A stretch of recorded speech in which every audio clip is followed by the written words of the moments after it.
Welcome to BPC news bulletin. ముందుగా headlines. 2047 నాటికి వికసిత్ భారత్ సాధనకు మిషన్. మోడీ సంస్కరణలు అవసరం. ఆర్థిక నిపుణులతో చర్చలో ప్రధాని Modi.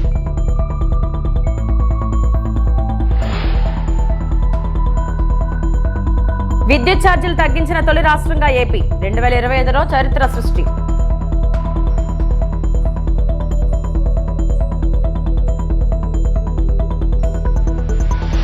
IT industry tourism hub గా విశాఖ అభివృద్ధి. త్వరలో దక్షిణ కోస్తా రైల్వే జోన్ తాత్కాలిక కార్యాలయం ప్రారంభం.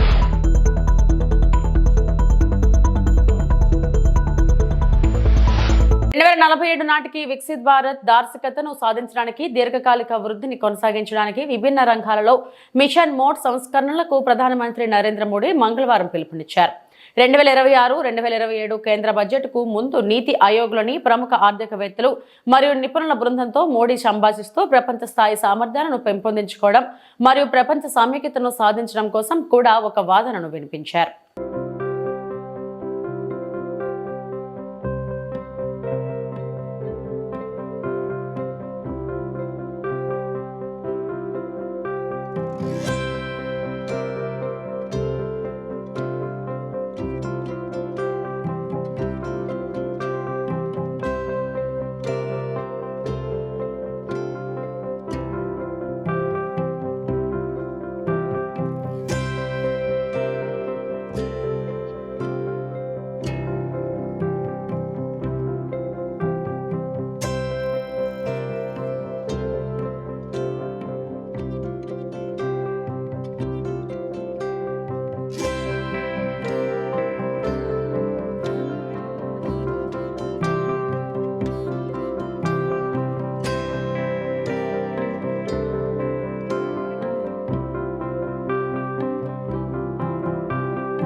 విశాఖను ఐటీ ఇండస్ట్రియల్ టూరిజం హబ్ గా తీర్చిదిద్దుతున్నట్లు కూటమి నేతలు తెలిపారు. త్వరలోనే దక్షిణ కోస్తా రైల్వే జోన్ తాత్కాలిక కార్యాలయం ప్రారంభించినట్లు గెజిట్ నోటిఫికేషన్ విడుదలకు కసరత్తు చేస్తున్నట్లు వెల్లడించారు. కేంద్రం సహకారంతో స్టీల్ ప్లాంట్ ను లాభాల్లోకి తీసుకెళ్లేలా చర్యలు చేపట్టామన్నారు. విశాఖపట్నము రాష్ట్ర అభివృద్ధిలో జరిగిన అప్డేట్స్ అండ్ లోకల్ ఇష్యూస్ మీద మా వేరే నాయకులు కూడా వాళ్ళ అభిప్రాయాలు, వాళ్ళ డెవలప్మెంట్స్ ఇస్తారండి. సో ప్రధానంగా ఈసారి పార్లమెంటు ఒక వీక్ కట్ అయింది. 4 వారాల నుంచి 3 వారాలకే కట్ అయింది. దాంట్లో కూడా మన నాయకులు లోకేష్ గారు, బాబు గారు రావడము, అనేక మంత్రుల్ని కలవడం వల్ల రాష్ట్రానికి సంబంధించి చాలా ఇష్యూస్ని కవర్ చేశారు. అట్లాగా వాళ్ళ దాని గురించి ప్రస్తావించారు కాబట్టి దాని గురించి నేను మళ్ళీ మాట్లాడను. ప్రత్యేకంగా ఇక్కడ రైల్వేస్ గురించి రైల్వేస్ మంత్రి గారిని కలిసినప్పుడు ఇక్కడ జోనల్ ఆఫీస్, టెంపరీ ఆఫీసు మన డెక్లో పూర్తయిపోయింది. అతి త్వరలో దాన్ని ప్రారంభించాలని మంత్రి గారిని కోరడం జరిగింది. ఆయన కూడా నెక్స్ట్ 1-2 మంత్స్లో టైం చూసుకొని వస్తానని చెప్పారు. అది కాకుండా గెజెట్ ఇష్యూయింగ్ అండ్ జోన్ ప్రారంభించడం కూడా ఆయనతో చేస్తే ఇప్పుడు వర్క్ చాలా ముందుకు వచ్చింది. We'll do it very soon అని చెప్పారు. నేను రిక్వెస్ట్ చేసింది ఏంటంటే, సార్ ఆ జోనల్ ఆఫీస్ ఓపెన్ చేసే టైంకే మనం చేసేస్తే బాగుంటుంది, so please work it out sir అని అడగడం జరిగింది. అండ్ కొందరు పిహెచ్ఓడీస్ కూడా అపాయింట్ చేశారు రీసెంట్గా. That is one side. Second, ఇప్పుడు రైల్వే స్టేషన్ మొన్న విజిట్ చేశాము. రైల్వే స్టేషన్ ప్రాజెక్ట్ మీ అందరికీ తెలుసు, ఒక ఇంచుమించు 500 కోట్లతో అవార్డు అయింది. కోర్టులో ఒక లిటిగేషన్ వల్ల ఒక సంవత్సరం పోగొట్టుకున్నాము. ఇవాళ అది పని స్టార్ట్ చేశారు, కానీ ఈ సంవత్సరం పోగొట్టుకోవడం వల్ల రైల్వేస్ దాని స్కోప్ పెంచారు. ఏంటి అంటే station building, parking, lines addition. Railway స్టేషన్లో ఇవాళ 14 ప్లాట్ఫామ్స్ రాబోతున్నాయి. అంటే 6 ప్లాట్ఫామ్స్ యాడ్ చేసి ఇంకో 6 లైన్స్ యాడ్ చేస్తున్నారు. అండ్ జనరల్ లైన్స్ 2 నుంచి 3కి పెంచడం అనేది మీ అందరికీ తెలుసు, అది ఆ పని జరుగుతుంది. And station buildings west side, east side వస్తున్నాయి. వెస్ట్ సైడ్ ఫస్ట్ కన్స్ట్రక్షన్ అవుతుంది. అది అయిన తర్వాత ఇప్పుడు ప్రస్తుతం ఉన్న మెయిన్ బిల్డింగ్ ఎరగొట్టి ఇక్కడ ఈస్ట్ సైడ్ కూడా కడతారు. ఇక్కడ ఫసాడ్ మార్పుల గురించి కూడా మీరు సూచనలు ఇస్తే ఆ ఫసాడ్ మార్పు సజెషన్స్ 3-4 ఆప్షన్స్ ఇప్పుడు మంత్రి గారి దగ్గరే ఉన్నాయి. అన్ని స్టేజ్లు దాటేసి మంత్రి గారు ఫైనల్ అయిన వెంటనే ఫసాడ్ కూడా క్లియర్ అవుతుంది. వెస్ట్ సైడ్ ఏరియాలో ఒక ఇంచుమించు ఒక 1500 బైక్లు, 350 కార్లకి పార్కింగ్ కూడా సృష్టించబోతున్నారు. So that is the major అండి. మేము పబ్లిక్ గ్రీవెన్సెస్లో ప్రత్యేకంగా ఎస్కోట నియోజకవర్గంలో మాకు మంగళపాలెం గ్రామంలో కొత్త వలసలో ఎఫ్యూబీ, ఎఫ్ఓబి అంటే ప్రజలు ఆ రైల్వే లైన్ క్రాస్ చేయడానికి 2 దగ్గరలు కోరడం జరిగింది. అది ఎన్నో నెలల నుంచి నన్ను అడుగుతున్నారు. సో దాని గురించి కూడా ప్రస్తావిస్తే అది నోట్ చేశారు. నెక్స్ట్ అండి, స్టీల్ ప్లాంటు స్టీల్ మినిస్టర్ గారిని కలిసినప్పుడు ఇంత డబ్బులు ఇచ్చాము అండ్ ఇది చేసిన తర్వాత అక్కడ మేనేజ్మెంట్ ఫెయిలియర్ వల్ల మనము సఫర్ అయితే ప్రాబ్లం అవుతుంది. పర్మనెంట్ లీడర్షిప్ లేకపోతే మాకు డెఫినెట్గా ఇబ్బందులు, గ్యాప్లు కనపడుతున్నాయి సార్. ఒక పర్మనెంట్ సిఎండి వచ్చేటట్టు చేయాలని కోరడం జరిగింది. అండ్ లీడర్షిప్ని ఇంకా స్ట్రెంగ్తెన్ చేయాలి అని కూడా కోరడం జరిగింది. మీరు చూసారా, డైరెక్టర్ మెటీరియల్స్ కూడా సేల్ నుంచి ఇప్పుడు ఇన్ఛార్జ్ సిఎండిగా పెట్టారు. మొన్ననే స్టీల్ ప్లాంట్లో పనిచేసే వాళ్ళతో కొందరు మాట్లాడితే వచ్చిన ఆయన చాలా టెక్నికల్గా బాగా సబ్జెక్ట్ మీద గ్రిప్ ఉందని కూడా ఫీడ్బ్యాక్ వచ్చింది. సో అది కూడా ఇంకా లాభాల లోపలికి వెళ్తే, ప్రొడక్షన్ చాలా పెరిగిందని మీరు చూశారు, లాభాల లోపలికి కూడా బాగా వెళ్తుందని కోరుకుంటున్నాము. ఎందుకంటే లాభాల లోపలికి వెళ్తేనే మనం సస్టైన్ చేయగలుగుతాము. నెక్స్ట్, లేబర్ మినిస్ట్రీకి ఇప్పుడు గతంలో పెన్షన్స్ మనం ఈపీఎస్ పెన్షనర్స్, రిటైర్డ్ పెన్షనర్స్కి చేయించగలిగాము. ఇంకో 1200 మంది డెడ్ లైన్ మిస్ అయ్యారు. కానీ కోర్టు కూడా డైరెక్షన్ ఏమి ఇచ్చిందంటే వాళ్ళు డెడ్ లైన్ మిస్ అయినా పర్లేదు, సీనియర్ సిటిజన్స్ మీరు వాళ్ళని కన్సిడర్ చేయాలి 1200 మంది అంటే. అది లేబర్ మినిస్టర్ మండవయ్య గారికి. దేశ చరిత్రలో మొదటిసారిగా 2025 సంవత్సరంలో విద్యుత్ ఛార్జీలను తగ్గించిన రాష్ట్రంగా ఆంధ్రప్రదేశ్ నిలిచిందని రాష్ట్ర మంత్రి గొట్టిపాటి రవికుమార్ వెల్లడించారు. సాధారణంగా ప్రతి సంవత్సరం విద్యుత్ ధరలు పెరుగుతుంటాయని, అయితే ప్రజలపై భారం తగ్గించేందుకు రాష్ట్ర ప్రభుత్వం సాహసోపేతమైన నిర్ణయం తీసుకుందని తెలిపారు. విద్యుత్ రంగంలో సంస్కరణలు చేపట్టి నిర్వహణ వ్యయాలను తగ్గించడం ద్వారా ఈ నిర్ణయానికి ప్రభుత్వం వచ్చిందని మంత్రి వివరించారు. ముఖ్యంగా చిన్న తరహా వినియోగదారులు, మధ్యతరగతి కుటుంబాలకు ఇది ఎంతో ఉపశమనం కలిగిస్తుందన్నారు.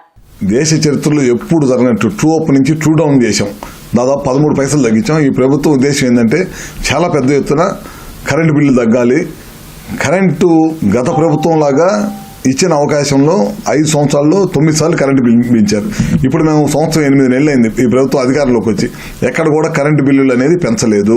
చాలా పెద్ద ఎత్తున సూర్య గారి కార్యక్రమం తీసుకుని తద్వారా కరెంటు ఉత్పత్తి చేసుకునే అవకాశం ఈ ప్రభుత్వం, కేంద్ర రాష్ట్ర ప్రభుత్వాలు అవకాశం ఇచ్చింది. తద్వారా ఎస్సీ ఎస్టీలకు అయితే ముఖ్యంగా కోట్లాది రూపాయలు ఖర్చు పెట్టి ప్రతి ఇంటి పైన ఉచితంగా సోలార్ పెట్టాలనే ఉద్దేశంతో ఈ ప్రభుత్వం ప్రయాణం చేస్తుంది. పీఎం సూర్య గారి ద్వారా వ్యవసాయ రైతులకి పగలపూట కరెంటు ఇవ్వడం కోసం చాలా పెద్ద ఎత్తున కేంద్ర రాష్ట్ర ప్రభుత్వాలు ఈ కార్యక్రమం చేస్తుంది. అది కూడా టెండర్లు అయిపోయినాయి. ఈ సంవత్సరం స్టార్ట్ అవుతుంది, 2026లో స్టార్ట్ అవుతుంది. అది కూడా ఈ కార్యక్రమం పూర్తి చేస్తాము. రిలయన్స్ సంస్థ ద్వారా కనిగిరి, మార్కాపురం లాంటి చోట సిబిజీ ప్లాంట్లు పెడతాం. ఇప్పుడు కరెంట్ 24 గంటలు క్లీన్ ఎనర్జీ ఇవ్వాలనే దశగా ఈ ప్రభుత్వం పనిచేస్తుంది. ముఖ్యమంత్రి గారి నమ్మకమైన చాలా మంది పెట్టుబడిదారులు ముందుకొచ్చారు. రాబోయే రోజుల్లో రాయలసీమ జిల్లా అనుకూలమైన ప్రదేశం మనకి. ఆ ప్రదేశం మొత్తం కూడా సోలార్, విండ్, పిఎస్పీలు, పంపుడ్ స్టోరేజీ, అదేవిధంగా బ్యాటరీ తోటి కూడా అందుబాటు చేసే కార్యక్రమం కూడా చేస్తాం. ఈ విధంగా కనుక మన బ్యాటరీలో కానీ స్టోర్ చేసుకుని కనుక ఇస్తే కనుక మనం పవర్ పర్చేసెస్ చాలా పెద్ద ఎత్తున తగ్గించుకోవచ్చు. తద్వారా పవర్ బిల్లు కూడా తగ్గించవచ్చు, నాణ్యమైన విద్యుత్తుని ప్రజలకు అందించవచ్చు. అనంతపురం జిల్లా తాడిపత్రి టీడీపీ పట్టణ అధ్యక్షుడిగా టాటా హజీని ఏకగ్రీవంగా ఎన్నుకున్నారు. ఎన్నికైన టీడీపీ నూతన అధ్యక్షుడు టాటా హజీ తన అనుచరులతో బైక్ ర్యాలీగా బయలుదేరి జేసీ నివాసానికి చేరుకుని మున్సిపల్ చైర్మన్ జేసీ ప్రభాకర్ రెడ్డిని మర్యాదపూర్వకంగా కలిశారు. తనను నమ్మి ఈ పదవి వచ్చినందుకు కృషి చేసిన సందర్భంగా ఎమ్మెల్యే జేసీ అస్మిత్ రెడ్డికి, మున్సిపల్ చైర్మన్ జేసీ ప్రభాకర్ రెడ్డికి ప్రత్యేక ధన్యవాదాలు తెలిపారు. అనంతరం టీడీపీ పట్టణ అధ్యక్షుడు టాటా హజీని మున్సిపల్ చైర్మన్ జేసీ ప్రభాకర్ రెడ్డి సాల్వా కప్పి ఘనంగా సన్మానించారు. ఈ ఎంత ఓటు హక్కు ఉంది, నాకంతే ఆ ఓటు హక్కు ఉంది. ఆడికి పోయి అంత క్యూలో నిలబడాల్సింది కానీ కదా పేరు తెచ్చుకో ఊరే ప్రెగ్నెంట్ అయినా మన ఊరే మేలు అనుభవించడం వేరే ఊళ్ళకన్నా ఈ ఊరు చాలా మేలు చాలా మేలు చాలా మేలు.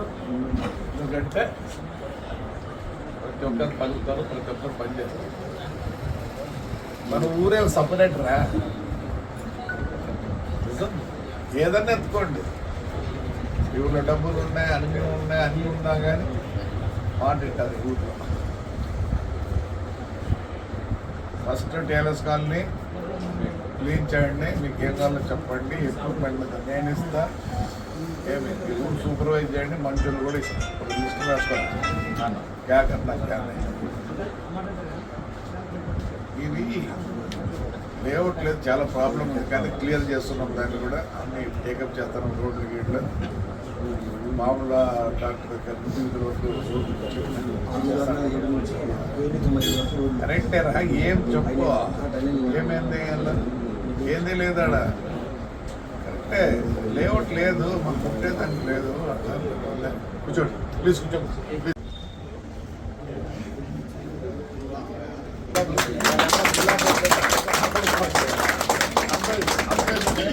అబ్బాయి నేనే పోతా అంట.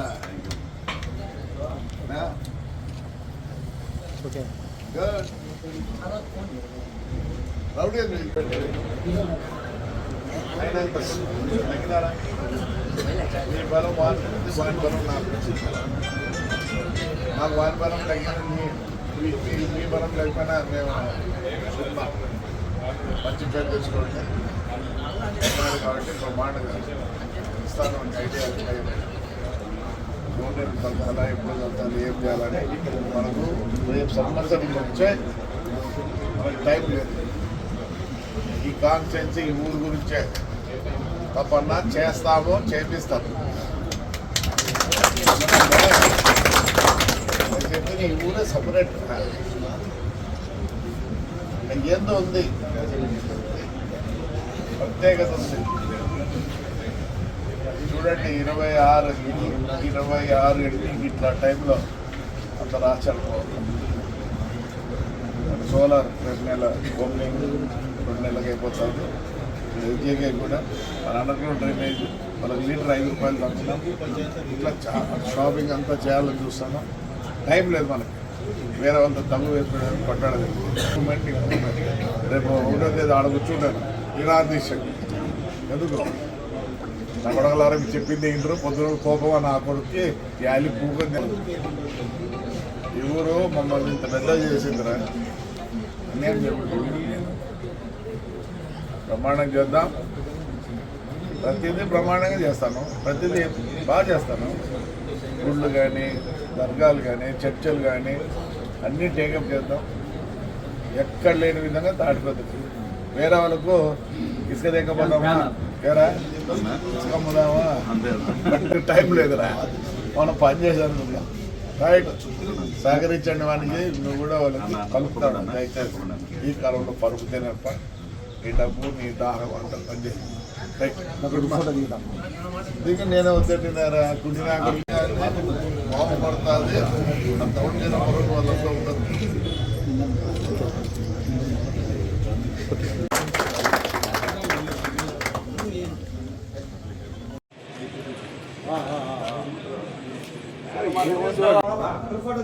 ग्रुप फोटो नहीं आप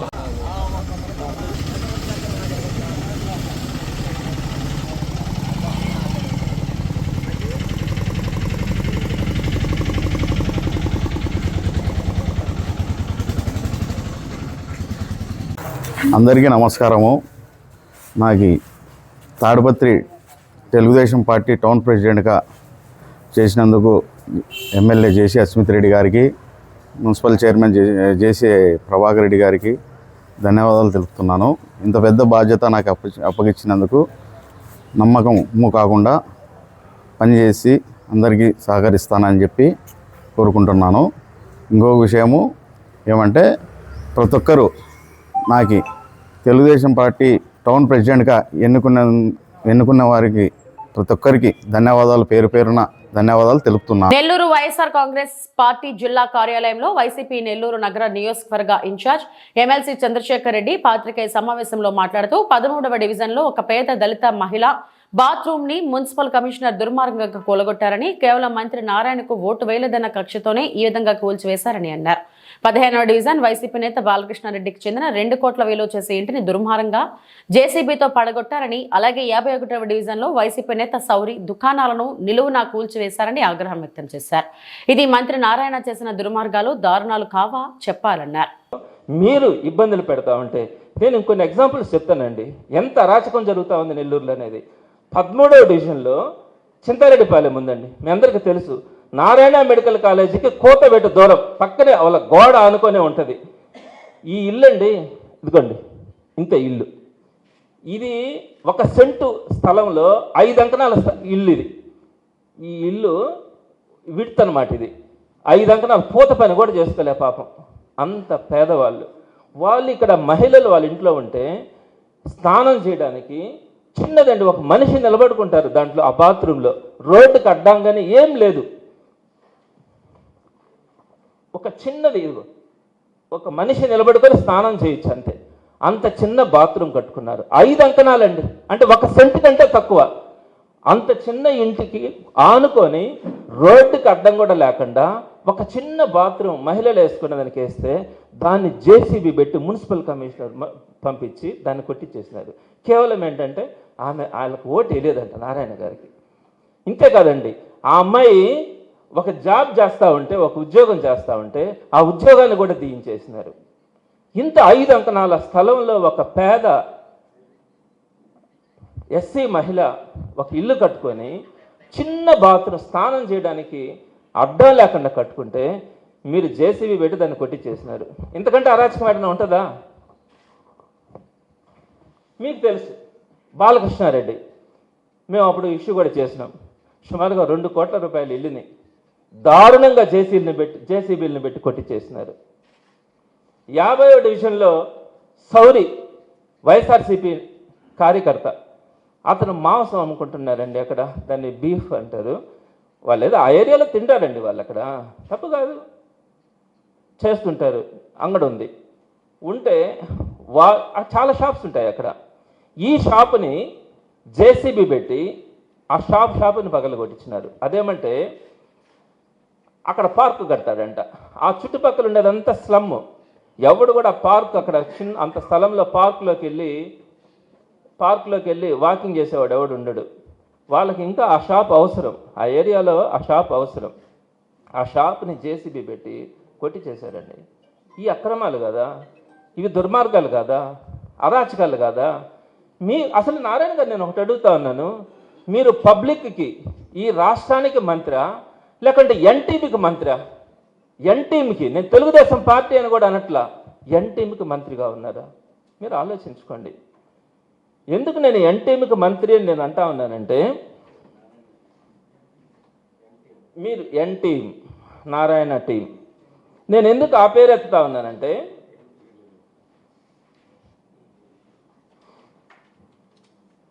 మీ అందరికీ తెలుసు నెల్లూరు విఆర్ కాలేజ్ అడ్మిషన్ల గురించి పేపర్. మెదక్ జిల్లా SP Shri DV Srinivasarao Shankarpet R police station వార్షిక తనిఖీల్లో భాగంగా పరిశీలించారు. స్టేషన్ పరిశుభ్రతకు, సిబ్బంది వసతులు, కేసుల రికార్డులు, స్వాధీనం చేసిన వాహనాల వివరాలు చూసి సమీక్షించారు. ప్రతి ఫిర్యాదును తప్పనిసరిగా ఆన్లైన్లో నమోదు చేయాలని, కేసుల్లో నాణ్యమైన దర్యాప్తు జరగాలని స్టేషన్ సిబ్బందికి సూచించారు. గ్రామ పోలీస్ అధికారులు ప్రజలతో మంచి సంబంధాలు కొనసాగించాలని, అనుమానితులు, రౌడీ షీటర్లను క్రమం తప్పకుండా తనిఖీ చేయాలని ఆదేశించారు. ఆస్తి సంబంధిత నేరాలు ఎక్కువగా జరిగే ప్రాంతాలను హాట్స్పాట్లుగా గుర్తించి నిఘా పెంచాలని, సీసీ కెమెరాల ఏర్పాటు కోసం ప్రజల సహకారం తీసుకోవాలని సూచించారు. సైబర్ నేరాల నివారణకు పాఠశాలలు, కళాశాలలు అవగాహన కార్యక్రమాలు నిర్వహించారని చెప్పారు. వాహనాల తనిఖీలు ప్రతిరోజు చేయాలని, డైల్ 100 కాల్స్ కు వెంటనే స్పందించాలని సిబ్బందిని ఆదేశించారు. డిజిటల్ టెక్నాలజీని ఉపయోగించి నేర నియంత్రణలో మెరుగైన ఫలితాలు సాధించాలని సూచించారు. సో వాళ్ళందరితో సిబ్బందులు మాట్లాడడం, అలాగే కేసు పరిస్థితి, దొంగతనాలు ఎట్లా డిటెక్ట్ చేసినా లేదా ఎట్లా చేస్తుంది, టీవీ కేసులు చేసినట్టు కూడా పరిశీలించడం జరిగింది. దాంతోపాటు అందరికీ తెలియజేసింది అంటే మనకు తెలుసు 31st వస్తుంది రేపు. 31st రోజు మనకు సీరియస్ అన్నీ ఉన్నాయి, మనకు పెట్టడం జరిగింది కండిషన్స్. ఎందుకంటే తాగి డ్రైవింగ్ చేస్తే మనకు యాక్సిడెంట్ అయ్యే అవకాశం ఉంది కాబట్టి మనం రేపు సాయంత్రం 8 నుంచే మనం జిల్లా వ్యాప్తంగా పూర్తి స్థాయిలో డ్రంక్ అండ్ డ్రైవ్ కేసులు చేయడం జరుగుతుంది. దాంతోపాటు ప్రతి పికెట్లో ఇంపార్టెంట్ ప్లేస్లలో మా చౌరస్తాలలో కూడా మన పోలీస్ ప్రజెన్స్ ఉంటుంది. అందరికీ గురించి ఏంటంటే 80% డ్రంక్ అండ్ డ్రైవ్ చేయొద్దు, 80% డ్రంక్ అండ్ డ్రైవ్ కానీ లేకపోతే రేసింగ్ కానీ లేకపోతే ఫీడ్స్ కానీ చేస్తే మీకు ప్రమాదం జరుగుతుంది. దానికోసం మనం ప్రత్యేకంగా కెమెరాస్ కూడా పెడుతున్నాం, సీసీ కెమెరాస్ అలా కూడా గుర్తించడం జరుగుతుంది. కాబట్టి ఎవరు ఎక్కడ వాళ్ళు అక్కడ ఎవరింట్లో వాళ్ళు చేసుకుంటే బెటర్. అంతేగాని బయటకు వచ్చి తాగి డ్రైవింగ్ చేస్తే మాత్రం మీ మీద ఖచ్చితంగా చర్య తీసుకోబడుతుందని తెలియజేస్తుంది. చెన్నారావుపేట మండలం ఎల్లయ్యగూడెం గ్రామంలో అర్ధరాత్రి 2 గంటలకు తీవ్ర చలిలో యూరియా బస్తాల కోసం వేచి చూస్తున్న రైతులు. ఇది కాదా ప్రజల వద్దకు పాలన అంటే?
బోధన్ పట్టణంలోని ఇటీవల రాష్ట్ర ప్రభుత్వ ప్రధాన సలహాదారులు స్థానిక ఎమ్మెల్యే ప్రొద్దుటూరు సుదర్శన్ రెడ్డి మున్సిపల్ అధికారులతో కలిసి పలు వార్డుల్లో చేపట్టిన రోడ్లు, డ్రైన్లు, కలవట్టుల మరమ్మతుల పర్యటన మున్సిపల్ ఎన్నికలను దృష్టిలో పెట్టుకుని చేసిన ఎలక్షన్ స్టంట్ అని ఆమ్ ఆద్మీ పార్టీ సీనియర్ నాయకులు జునైద్ అహ్మద్ ఖలీల్ విమర్శించారు.